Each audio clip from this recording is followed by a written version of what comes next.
Ladies and gentlemen, boys and girls, welcome back to the channel. ఈ రోజు వీడియోలో Pulsar 150 standard versus twin disc మోడల్లో major గా మనకి చేంజెస్ ఏమున్నాయనేది ఈ వీడియోలో చెప్తాను. వీడియోని ఎండ్ వరకు అయితే చూడండి. ఫస్ట్ చేంజ్ వచ్చేసి సస్పెన్షన్ లో అయితే ఉంది. ఇక్కడ చూసుకుంటే మనకి 31mm టెలిస్కోపిక్ సస్పెన్షన్ అయితే ప్రొవైడ్ చేస్తారు. అదే మనం ట్విన్ డిస్క్ మోడల్లో చూసుకున్నట్టయితే 37mm ఆఫ్ టెలిస్కోపిక్ సస్పెన్షన్ అయితే ప్రొవైడ్ చేస్తారు. ఫ్రంట్ డిజైన్ చూసుకుంటే రెండు బైక్స్ సేమ్ అయితే ఉంది. ఇంజన్ డిపార్ట్మెంట్ లో స్టాండర్డ్ మోడల్ చూసుకుంటే దీంట్లో కిక్ స్టార్ట్ అయితే ప్రొవైడ్ చేస్తున్నారు. అండ్ ఫుట్ పెగ్స్ కూడా మనకి మిడిల్ సెట్ లో అయితే ఉంటుంది. కిక్ స్టార్ట్ వల్ల స్టాండర్డ్ మోడల్ కి ఒక అడ్వాంటేజ్ అయితే ఉంది. అదే మనం ట్విన్ డిస్క్ మోడల్ లో చూసుకుంటే కిక్ స్టార్ట్ అనేది మనకి దీంట్లో ఉండదు. అండ్ ఫుట్ పెగ్స్ కూడా మనకి రియర్ సెట్ అయితే ఉంటది. లిటిల్ బిట్ మనకి స్పోర్టీ అయితే ఉంటది ట్విన్ డిస్క్ మోడల్ అనేది. దీంట్లో third main and important change చూసుకుంటే టైర్స్ అండ్ బ్రేక్స్ లో ఉంది. టైర్స్ లో చూసుకుంటే స్టాండర్డ్ మోడల్ లో వచ్చేసి మనకు 80/100 సెక్షన్ టైర్ అయితే వస్తుంది. ఇక్కడ చూసుకోవచ్చు మీరు 80/100 సెక్షన్ టైర్ అయితే ఉంది. అదే మీరు ట్విన్ డిస్క్ మోడల్ లో టైర్ ప్రొఫైల్ చూసుకున్నట్టయితే ఫ్రంట్ నుంచి మనకి ఇలా ఉంది. దీంట్లో 90/90 సెక్షన్ టైర్ అయితే ప్రొవైడ్ చేశారు. స్టాండర్డ్ తో కంపేర్ చేసుకుంటే టైర్స్ అనేది వైడర్ టైర్స్ ఉన్నాయి దీంట్లో. బ్రేకింగ్ పరంగా చూసుకుంటే స్టాండర్డ్ మోడల్ లో 260mm డిస్క్ ఉంది. విత్ సింగిల్ ఛానల్ ఏబిఎస్ అయితే ఉంది. రెండు బండ్లో మనకి సింగిల్ ఛానల్ ఏబిఎస్ అయితే కామన్. అదే ట్విన్ డిస్క్ మోడల్ లో చూసుకుంటే 280mm ఆఫ్ డిస్క్ అయితే ఉంది ఫ్రంట్ లో. ఇక్కడ మీరు సైడ్ ప్యానెల్స్ పైన అబ్జర్వ్ చేస్తే స్టాండర్డ్ మోడల్లో మనకి సింపుల్ అండ్ నీట్ ప్యానెల్ అయితే ఉంది. అదే ట్విన్ డిస్క్ మోడల్లో చూసుకుంటే కార్బన్ ఫైబర్ టెక్స్చర్ తో వస్తుంది. ప్రీమియం టచ్ అనేది ఇవ్వడానికి. రెండు బైక్స్ లో మనం సీటింగ్ డిపార్ట్మెంట్ చూసుకున్నట్టయితే స్టాండర్డ్ మోడల్లో సింగిల్ అండ్ లాంగ్ సీట్ ఉంటుంది. ఫ్యామిలీ కోసం అయితే చాలా కంఫర్టబుల్ ఉంటుంది. అండ్ సింగిల్ గ్రాబ్ రైల్ అయితే ఉంది. ట్విన్ డిస్క్ మోడల్ మనం సీట్ చూసుకుంటే దీంట్లో స్ప్లిట్ సీట్ సెటప్ తో వస్తుంది. అండ్ స్ప్లిట్ గ్రాబ్ రైల్స్ అయితే వస్తున్నాయి. ఈ డిజైన్ వచ్చేసి మనకి 180 నుంచి ఇన్స్పైర్ చేసుకున్న డిజైన్ అన్నమాట.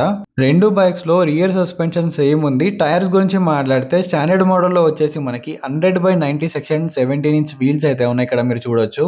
దీంట్లో మనకి 130mm డ్రమ్ బ్రేక్ తో పాటు RLP సెన్సార్ అనేది వస్తుంది. రియర్ లో మనకి డిస్క్ బ్రేక్ అనేది లేదు. అదే మనం ట్విన్ డిస్క్ మోడల్ లో చూసుకుంటే రియర్ అయితే మనకి డిస్క్ బ్రేక్ ఉంది. అది కూడా 230mm డిస్క్ ఉంది. దీంట్లో కూడా RLP అనేది ఉంది. దీంట్లో మనకి రియర్ వైడర్ టైర్ అయితే ఉంది. 120/80 సెక్షన్ 17 ఇంచ్ వీల్స్ అయితే ఉన్నాయి. స్టాండర్డ్ మోడల్ తో కంపేర్ చేసుకుంటే టైర్ సైజ్ అనేది ఎక్కువ ఉండడం వల్ల మనకి మైలేజ్ అనేది 2 to 3 కిలోమీటర్స్ అనేది తక్కువ వస్తుంది ఈ బైక్ లో. ఇంకొక చేంజ్ వచ్చేసి హ్యాండిల్ బార్ దగ్గర. స్టాండర్డ్ మోడల్లో చూసుకుంటే మనకు స్ప్లిట్ హ్యాండిల్ బార్ ఉంది కానీ కొద్దిగా కంఫర్టబుల్ అయితే ఉంటుంది. అదే మనం ట్విన్ డిస్క్ మోడల్లో చూసుకున్నట్టయితే హ్యాండిల్ బార్ అనేది కొద్దిగా వైడ్ గా ఉంటుంది. కొద్దిగా లీనింగ్ యాంగిల్ అయితే ఎక్కువ ఉంటుంది. ట్రాన్స్మిషన్ చూసుకున్నట్టయితే స్టాండర్డ్ మోడల్లో 5 speed transmission with toe and heel shifter అయితే ఉంది. అదే మనం ట్విన్ డిస్క్ మోడల్లో చూసుకుంటే దీంట్లో కూడా 5 స్పీడ్ ఉంది కానీ ఓన్లీ టో షిఫ్టర్ ఉంది. ఈల్ షిఫ్టర్ అయితే లేదు.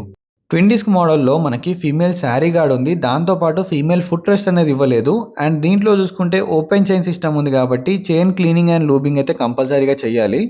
స్టాండర్డ్ లో చూసుకుంటే మనకి లేడీస్ ఫుట్ రెస్ట్ ఉంది అండ్ శారీ గార్డ్ అయితే ఉంది. దాంతో పాటు క్లోజ్ చైన్ సిస్టమ్ తో వస్తుంది కాబట్టి చైన్ కి అంత మెయింటెనెన్స్ అనేది అవసరం లేదు. ఇక్కడ చూపెట్టినట్టు టో అండ్ వీల్ షిఫ్టర్ అయితే ఉంది.